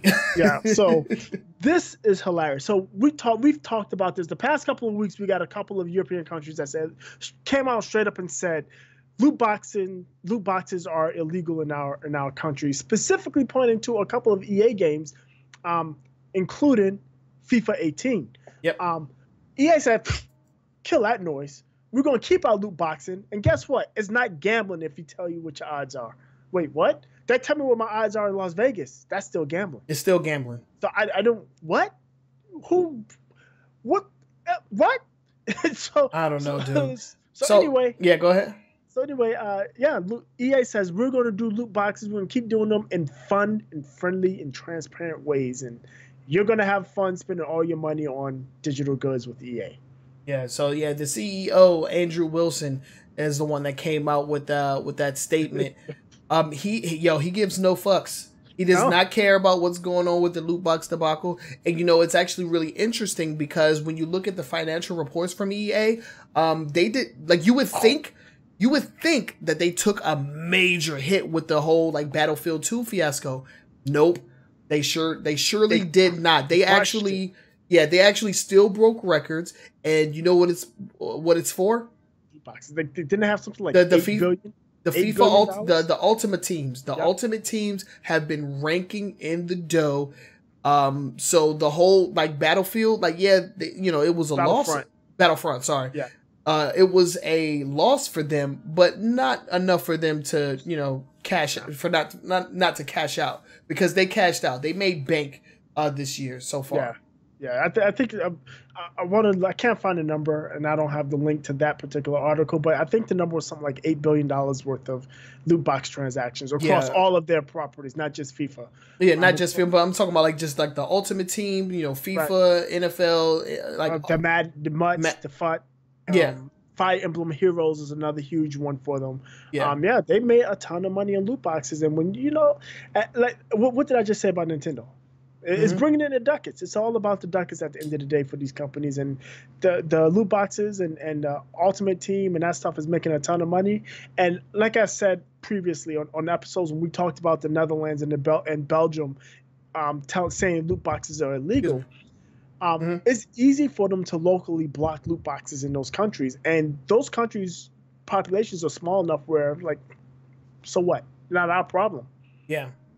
Yeah, so sucks for you, Belgium is basically what EA is saying. Pretty much, because we've seen games like, completely just take out their loot boxes.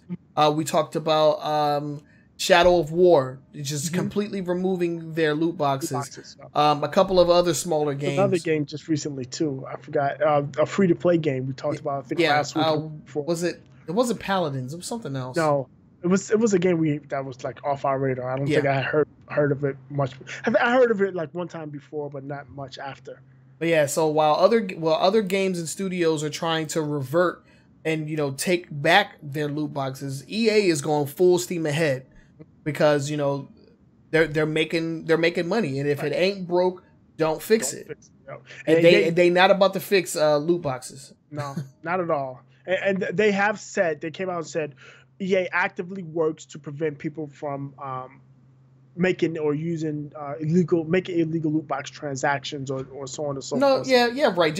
And it's in their terms of service or whatever. But just because you don't allow it doesn't mean that it isn't happening. Right. And people are making real world money off of these digital goods. Yeah, it's a market value for it, and just like I think it was Belgium that said, if there's real world market value to it, it's gambling and it's illegal. Yeah, and EA ain't having none of that, so they will continue to not only release all the sports games every year at full price, but in addition to that, loot boxes galore. Ultimate Team will be all up in your face. For the foreseeable future. To the end of times. Until the end of times, yeah. And it's just crazy, man, because you would think we had, we got them, Battlefront or Battlefield. Was it Battlefront? Yeah, Battlefront. Yeah. Yeah, we got them, loot boxes are dead. Yeah, right, dude. These guys are not playing at all. Not at all. They're not playing. So, what's the money? They want that money. And the fight is going to have to continue. I feel like Battlefront 2 caused so much of a shitstorm because of the Star Wars IP, the Star Wars franchise. Right. It's a big name. It's a big name. It was on Fox News, it was on Fox and Friends and MSNBC and those. When you get those people talking about it, it's a problem. Exactly. And the only reason they talked about it is because it's Star Wars. And on top of that, there was a new Star Wars movie coming out within a couple of months, or a month or whatever. So I don't know. We're gonna have to continue to fight, y'all, because EA they're not backing down. Nope. They want loot boxes to stay, and if you want to change that, you're gonna have to make some decisions. Don't buy the game. For some of you, it's gonna be some hard decisions not to buy their games. Yep. And it's crazy because Anthem looks so damn good. It looks so good. They're gonna have a beta. They're gonna have betas for it. They're gonna have closed and open betas. And I want to play that game really bad, and it sucks because disappointed because it's EA, and I don't. It's BioWare, right? BioWare is doing it, isn't it? No, what's is it? It's the Mass Effect developer. BioWare. Yeah, BioWare. Yeah, but I mean it's EA though. Yeah, I know. No, I'm just saying the developer who's doing it. Yeah, the developer. Yeah, so it's crazy because I do like me some BioWare games.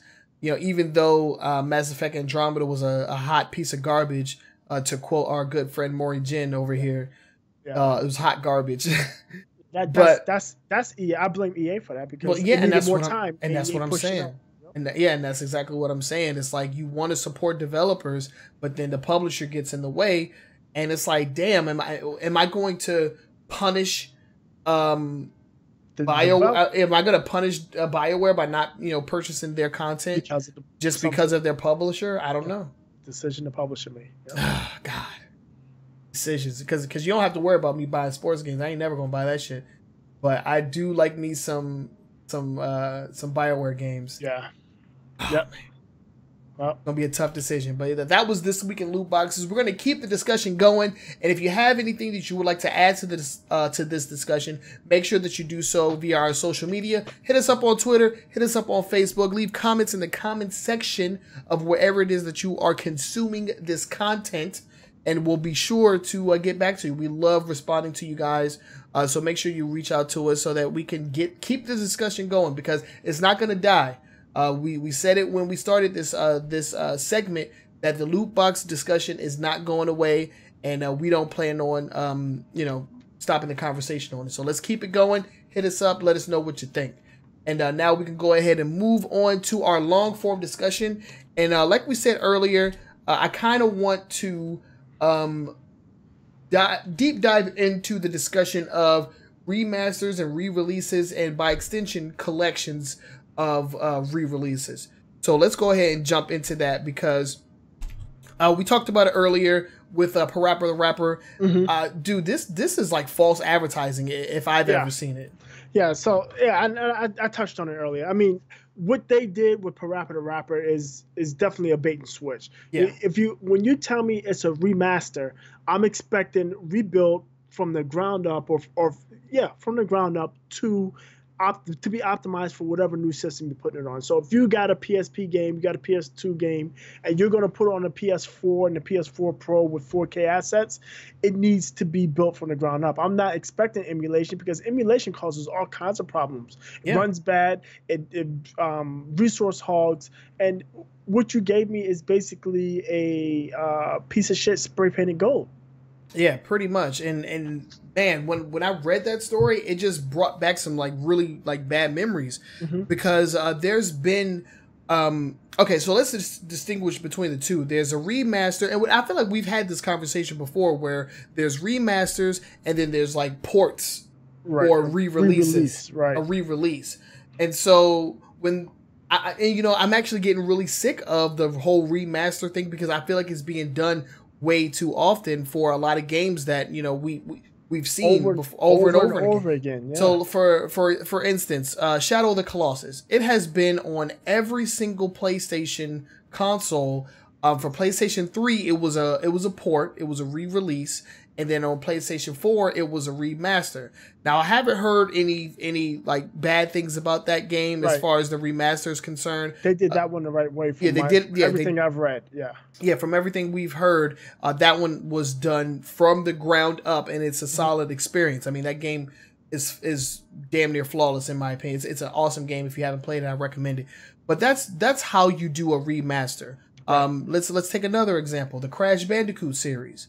The Insane Trilogy, built from the ground up, no reused assets or anything like that. It's an entirely new experience, and it actually differs from the original game, because where Crash 1, 2, and 3 all controlled differently as far as Crash's like weight and the physics, they streamlined it for the remaster, so everything feels the same. I feel like that's a really good way to do a remaster. And we were talking about Vicarious Visions, the one that developed it. They're doing the Spyro remaster trilogy as well, and I feel like it's going to get the exact same treatment, which is good.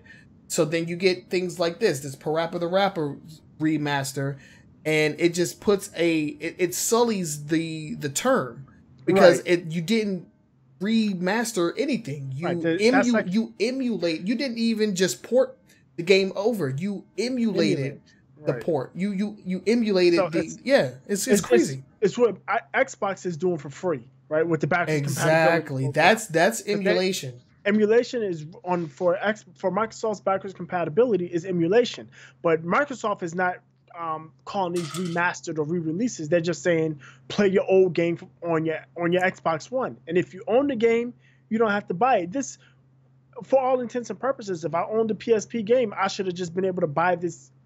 Just play it, because it's not just that Microsoft has done backwards compatibility. They've upgraded a lot of these games. We talked about how Red Dead Redemption. I haven't. Oh God, I haven't seen anything yet. On the One X, it's stupid crazy. But when you see one side doing that and another side charging you like it's something new, I wouldn't hesitate. I would almost call it a violation of FTC rules, and Sony should get in trouble for it. Yeah, because they're misrepresenting what they're giving to you. And as far as re-releases, I'm just sick and tired of re-releases. I don't need to see the same game. I remember once upon a time. Remember on Xbox 360? Yep. The greatest hits or platinum hits. Yeah. That's the type of re-release I like. If it's a big game and it comes out for cheaper for $19.99 or whatever, or like the master version where it's the original. It comes game with all the DLC, like the Game of the Year edition. Right, those re-releases, those are fine. Because most times they come out, it's the current game, and it comes out at a discounted price. I'm okay with that. But like you said, the Shadow of Colossus coming out every year. Remaster. We'll talk about re-releases. The Nintendo Switch, damn near every game on the Switch is a re-release. Pretty much. Mario Kart, Donkey Kong. What's the other game? Splatoon. Yeah, Splatoon 2. Well. Man, that is Splatoon 1.5 in my opinion. Like the only thing that game has that the Splatoon 1 didn't have is the Salmon Run. Salmon Run is official. It's a new feature, right? New feature, but, yeah. Yeah, but I mean, when you look at that, I mean, Doom. What else? Yep. L.A. Noire. L.A. Noire. What's the stupid? Skyrim. Yep. God. I mean, all those re-releases, and they're not doing anything to it. They're not greatest hits. They're not Bayonetta. They're not special editions. They're just the original game moved over to the Switch just shoved into the Switch to be playable. I hate that and especially on the Switch because they're selling them all at full price. It's just disingenuous, and I don't like it. I hate it. I hate it. It's just being done too much, and it's to the point now where if you know me, you know I'm a Sega fanboy. There's a Sega Genesis collection that's coming out on current consoles, but I already own a collection that not only has the games listed, but it has more games. It has more games that's I have. It's the Sega. What's the collection that's coming out? Sega Genesis collection. I think it's the Genesis Classics. Sega Genesis Classics. Yeah. That's what it's called. And it has over 50 games, right? But I own a collection called the Sonic's Ultimate Genesis Collection, and it has more games. So like I can actually give this one a pass because it's only coming out for $30. But yeah, it doesn't have any new features. I don't think any of these games are going to be online either.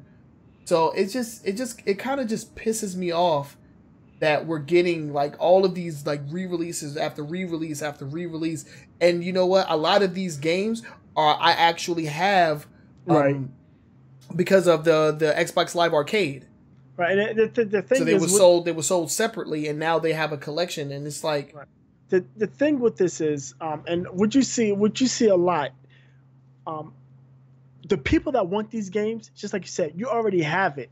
Yeah. And what I've noticed with some of these is that what they do is they add one or two really hot, maybe real cult classic that you don't have and you may really want, and they add that into a bunch of games you already have. And I can't stand that. Like for instance, they're adding Eternal Champions. Have you ever played Eternal Champions? Eternal Champions? Oh, no. Greatest fighting game ever. Get out of here. It's one of the first fighting games that added stage fatalities. Oh, okay. Okay. Yeah, it was so good on the Genesis. I replayed that for ages. Oh, it's good. It's campy, but it still was really good. But when you look at it, they just add stuff that wasn't on there before. They'll take out some games. It's like shuffling a deck of cards. I hate these collections when they, like you said, they release them every few years. Like every 5-10 years, you can see one of these collections come out, and it might add 2 or 3 games that you didn't have, and it takes away a couple of games that's already in the collection you have. And like if you're really, really vested, or you really have attention of nostalgia and you want these games, you're like, well, it's only $30. I get it. And next thing you know, you got 6 copies of Sonic and 12 copies of Golden Axe. And it's like, dude, if one of these days, I'm gonna record myself counting how many copies of Streets of Rage I have. It is a lot, and they're all legit too. It's pretty bad. Right. Exactly. Yeah, but yeah, it's just how often these collections come out and these re-releases come out. It's like, and we're in the age right now, because we just talked about how GameStop is in trouble. I'm not returning any of my games anymore. No. So like if I have it, if I have the physical disc, like I'm keeping that, and I play it. Yeah, exactly. It's a problem, and I think the remaster and the re-release is also a symptom of the great game consolidation. When Activision and EA and Ubisoft, all those big developers went out, the big publishers went out and just started buying up all of these smaller developers. Yeah. They just took them out of the field, and there's very little risk being taken by these companies. The only company that really puts themselves out there, I would say, is Ubisoft. They actually try stuff. EA doesn't try anything new, and God forbid Activision do anything other than Call of Duty. They don't try anything new. So this is their new thing is, okay, we're gonna stick with our standard popular IPs, and then we'll release a bunch of old games stuff, that were popular. Yeah, because even Activision, when they do a re-release, what is it? Call of Duty. They're re-releasing Call of Duty games, and then like we talked about a couple weeks ago, where this most recent re-release, Modern Warfare 2, isn't even gonna have online. Right, because they don't want to pay for the servers. And that's crazy, because Modern Warfare 2 has to be the most popular Modern Warfare like in the entire series. Right. That was a game changer for a while. Big time. I remember the news stories. Video games are like killing movies. I was like, damn, is it that serious? Yeah. And for a while it was, man. That game shattered records. Yep. Sold more copies than like Elvis Presley albums. I was like, damn. That was pretty bad. But yeah, I really feel like we're this is getting stale, and like it's unimaginative, because they have like collections of games like on Steam, like it's everywhere now. Yeah. So it's like, man, are we ever gonna get anything new and substantial? Like, is a re-release or a remaster ever gonna add any substance? Because if it's just the same old, then I'll just play the original. Right. Like I don't need to buy a remaster or a re-release if it doesn't add anything, except for the fact that I can play it on another console. Like I still have my 360. I can play collections and those older games there. The Xbox One is actually good because if I own the game, I have the disc, I just pop it into my 360. Into my Xbox One, right. and it's there. And if I bought it digitally, it's already ready to download. Right. And if I have an Xbox One, it gets slight enhancements, but it's just a prettier version of a game I already have. And it's not advertising itself as like built from the ground up or anything like that. No, it's just you have this game, play it if you want. I like that that model. Right. Like I said, I think the problem is too many huge publishers. It's almost like the phone companies, right? There's 4 of them. Cell phone companies. There's Sprint, T-Mobile, AT&T, and Verizon, and soon it's only going to be 3. Yeah, exactly. Because T-Mobile trying to take over, Sprint, right? Gobble up some Sprint. It's the same thing, right? Because when we look at the publishers, we got EA, we have Activision, we have Ubisoft. THQ Nordic is another big one, kind of.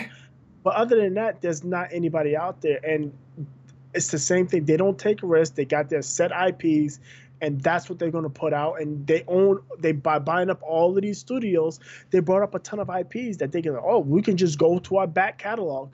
And no, that's not make a new game.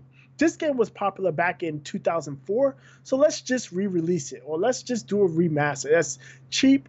We only need a handful of people to do it. We don't need a studio of 400. We can just put about 50 to 60 people on it and pump that bad boy out in 18 months and, fleece some people. Yeah, I don't know, man. I don't know. So I definitely want to know what you guys think about it. Like, what is your perception of the remaster, re-release, or collection model when it comes to video games? Let us know down in the comment section. You can hit us up on Twitter as well. Let us know what you guys think. I'm getting sick of it. So is Boogie. It's just because we're not getting anything new. It's nothing substantial. You're just paying either full price or half price for a game that you have already owned or still own, Right. Like, I'll be damned if I bought Donkey Kong Tropical Freeze on the Switch because I still have the Wii U version, and it's the same freaking game. They added Funky Kong. Man, they added easy mode. That's all Funky Kong is. Funky Kong is easy mode. He can jump on all the spikes. He has like 6 hearts. You can get hit like 6-7 times before you die. It's just easy mode. They added Funky Kong. Nah, man, fuck Funky Kong. And that's worth that makes it worth $60. Funky Kong worth $60 again. Yeah, right. Get that out of here. But yeah, we'd love to know what you guys think. So let us know down in the comments section or on our social media. And let's go ahead and move into our next segment, which is going to be our final thoughts. And this is where we just retrace our steps and talk about some of the stories that we talked about today. If you're just joining us, this is a good place for you because we're going to just give our final 2 cents on each of the stories. Boogie, I will let you go first. What are your final thoughts for this week?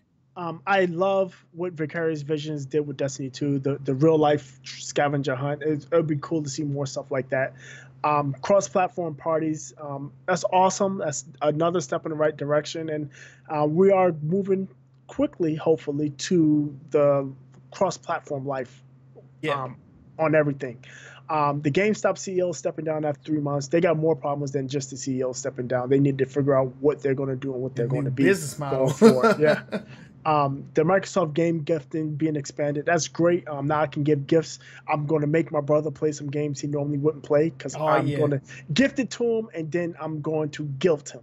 Yo, and when you talk about Marcus, yo, Marcus is a trooper, man. He plays Paladins. That man is he's down for the cause. If you're a Paladins player, yeah, but I like that, and shout out to G Marks. the fact that you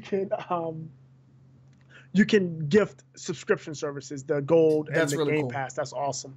The dude going to jail for DDoS attacks. Like I said, it's a federal offense to manipulate, damage, or attack a person's equipment, computer equipment, routers, and so on and so forth.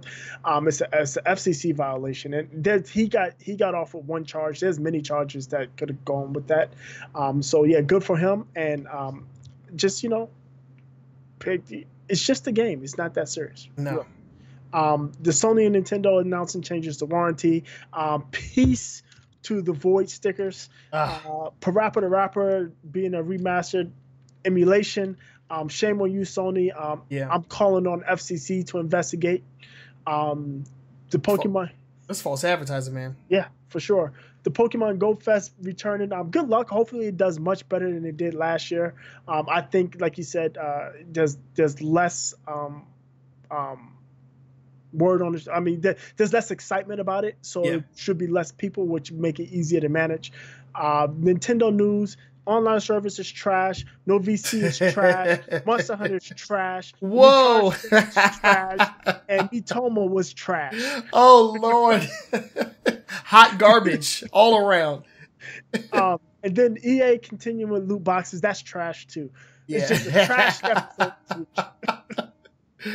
Oh, God. I mean, I agree with you on most of the points here. I will add that as far as the Destiny 2 puzzle, that it's really good that they are re-engaging their audience. I mean, though, we talked about, well, we didn't talk about it, but there was actually stories surrounding Destiny where they actually brought in some of the prominent content creators to their studio and showed off a lot of the stuff. Yeah, they did that about 2 weeks. It's like 2 weeks or 3 weeks before they released the DLC. Right, yeah. So a lot of people got to see it, and it's good that they are actively trying to re-engage with their audience because not a lot of studios are doing that. Ubisoft is one of them, which is why you have people that are still playing games like For Honor, playing games like Steep, and even playing games like what's that freaking open world shooter that I stopped playing forever? Far Cry? The Division.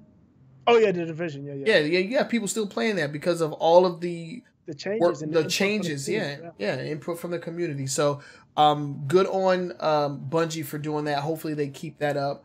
Sony and Nintendo changing their warranties. I mean, got to get with the times, man. Especially Nintendo. They need to get with the damn times.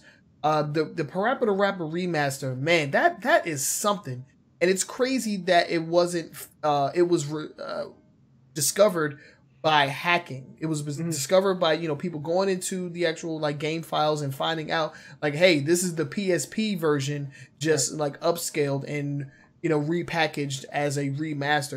And that always happens when we come up with these weird and vague terms in gaming, like remaster versus re-release and port and emulation. It's a bunch of weird terms that can be skewed, and people were just sold a PSP game for the PS4, and which is really, really bad in my opinion. Good luck to Niantic with the Pokemon Go Fest. It looks like they're going to try to mitigate a lot of the problems that they had last time. Instead of having everybody in one spot, having everybody travel a 2-mile spread of land. It should alleviate some of the issues that they had last year. I wish them luck, and I hope everybody has a good time. And yeah, pretty much all the news with Nintendo has been garbage, except for the Monster Hunter game. I mean, I don't plan on playing that version of it, but it is good that that game is coming to the US, because a lot of other places already have the upgraded version or updated version of Generations, which was originally a 3DS game. They already have Double Cross in other regions, so it's good that we're getting that here in the US, but I have no plans on playing it. I haven't even dive deep enough into the content on Monster Hunter World, so I have to get back on that. And we've been missing that. I need to play Monster Hunter World. I need to get it for PlayStation so I can play with you guys. My biggest problem is people to play with. People I'd play with you, and I'm sure O would get down when he has time. O's a busy man these days. Yeah, I just noticed. They said like the Street Fighter Cross, and they did like Devil May Cry thing, and they did something else. They did something with freaking Aloy. They had a Aloy costume. Yeah, Aloy. Yep. So yeah, that's cool that they're doing all those cross promotions. I think they have an event going on now, which is another Street Fighter one. I haven't been on this sometime. I have to check it out. That's cool. But yeah, I think eventually I'm going to grab it for PlayStation so I can play with you guys. Yeah, man, go ahead and grab it. I think O's going to get it on PC when it comes out on PC too. See, we should have cross-platform. Should be cross-plat. It's Sony, man. Come on, Capcom. No, it's Capcom, because because that's on Xbox PC, too. Yeah, that's right. Yeah, if he gets it on PC, I can play him on Xbox. I don't know, but the new charge stand. I mean, a lot of people don't even like the dock because supposedly it scratches the front of the Switch. I haven't had that problem because I don't release it from the dock, but I mean, this is a good alternative to charging, I guess.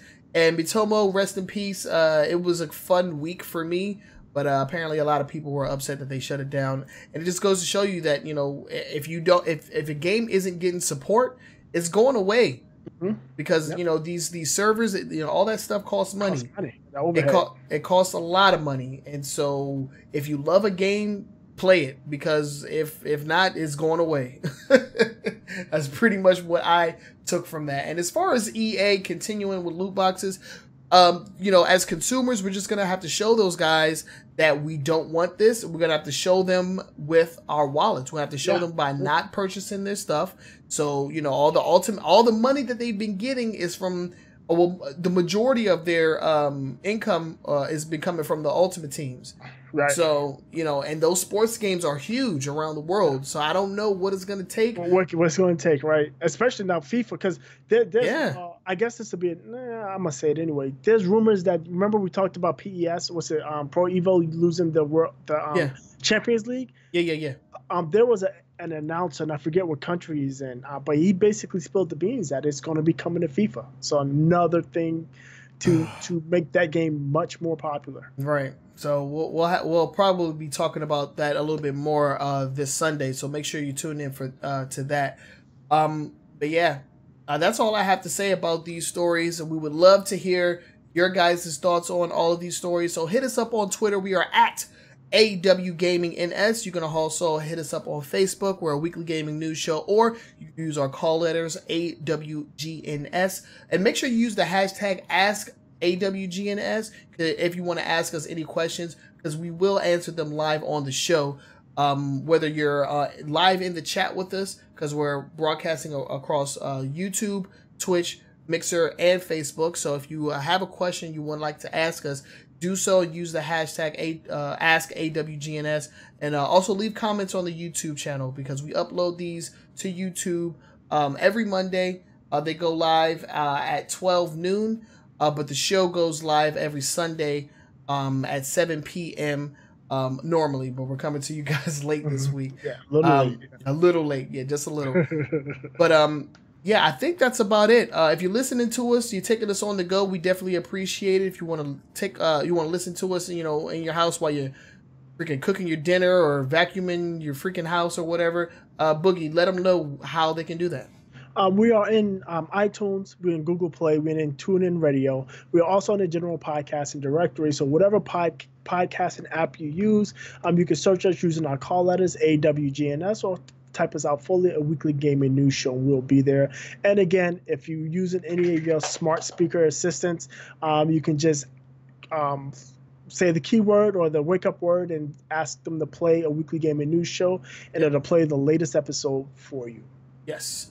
And I think we can go ahead and close it off there. This has been a weekly gaming news show, episode 100. Sorry we didn't have all the bells and whistles that we want. Yeah, but season 3 is coming. Season 3 is coming. I've seen some of the stuff. I haven't seen everything, but we got some really cool stuff coming for you guys in season 3 that will most likely go down in a couple of weeks. Right. So stay tuned for that. Season 3, because it's gonna be a complete overhaul. Right. So yeah, look forward when we do our E3 coverage. It's my fault. I started the turnaround a little bit. I started about a month out, and I probably should have started about 2 months out, because some of the stuff getting delivered is taking a little bit longer than I thought. But yes, we got some stuff in the works. I've got a lot of it. It's just a few more things I need to tweak and get added, and we'll be off and running.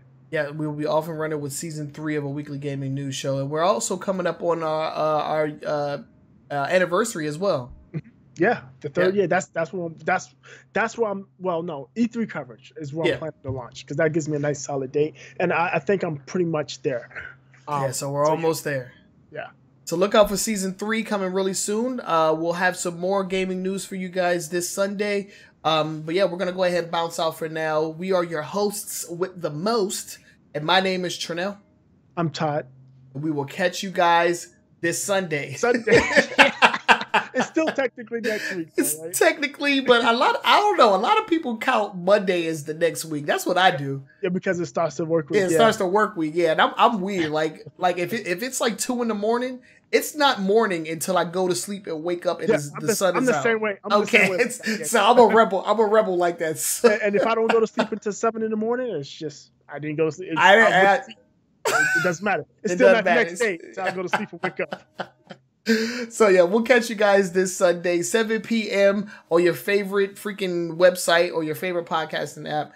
We love you guys, and we will catch y'all later.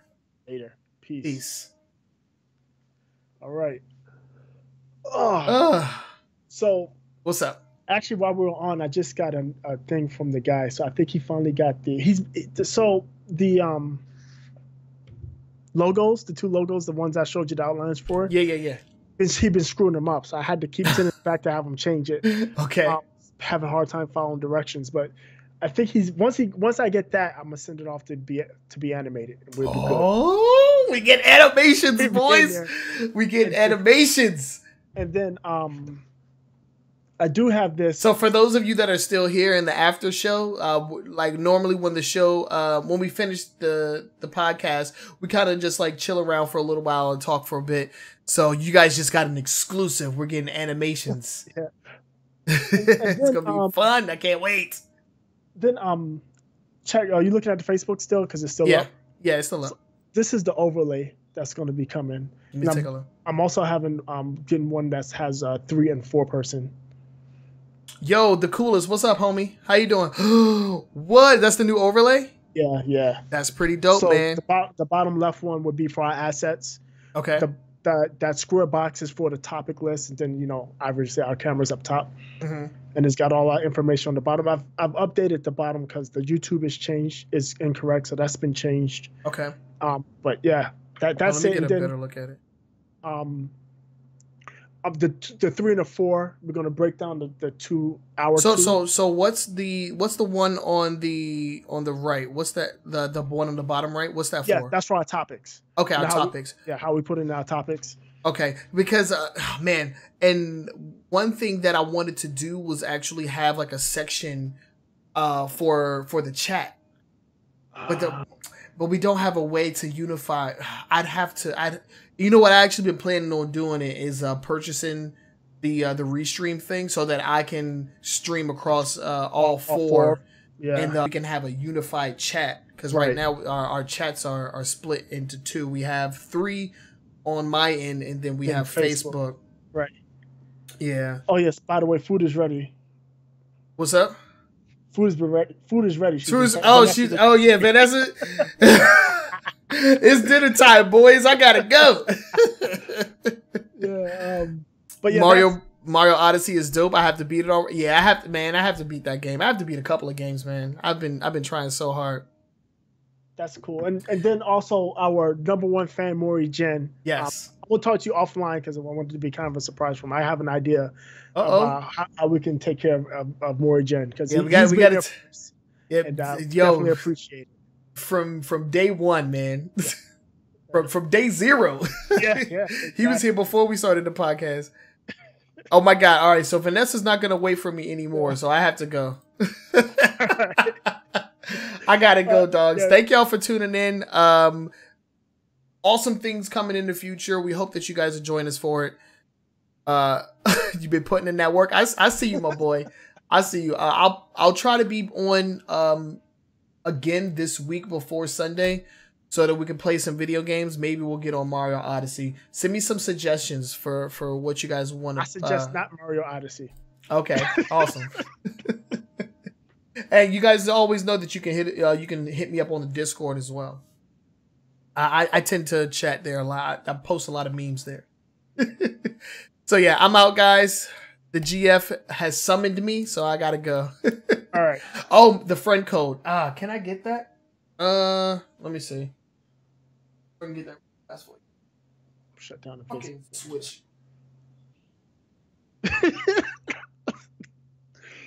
Oh man, the Switch. All right. Get over here. Stupid rectangle. Okay. All right, let's get you that friend code, my boy. You send mine over in Messenger. Okay, yeah, go ahead and do that. All right, so this is the first time I've touched it in a while. Does it still work? I have an update. No, this is a software update. I don't want to update. Okay, so my friend code on the Switch. All right, here we go. I'm gonna type it into the chat so that you can have it. Then I gotta bounce. So it's SW dash bam bam 831 bam. There we go. And then go ahead and add me, and then once you do that, then I'll go ahead and accept your friend request. If you're ever wondering why you don't see me, it's because I've changed my name to Nintendo. That's awesome. But yeah, I haven't touched this thing in a while. This is the first time I put my hands on it, and then I have it like out of the dock too. And you know what the thing is? It's actually pretty like comfortable. No, it's not. I like it, man. I like just like if I sat here and play this for like cool. 10 minutes, it's okay. After about 30 minutes, you know what? It's more comfortable than the 3DS. And the 3DS is super uncomfortable. Yeah, and it's super small. Yeah. All right, I gotta go, dogs. Right, yeah. Vanessa's gonna come in here with a machete and chop me up. All right, man. All right, I'll talk to y'all later. Thank y'all for tuning in, and I'll see y'all. I'm out of here. Peace.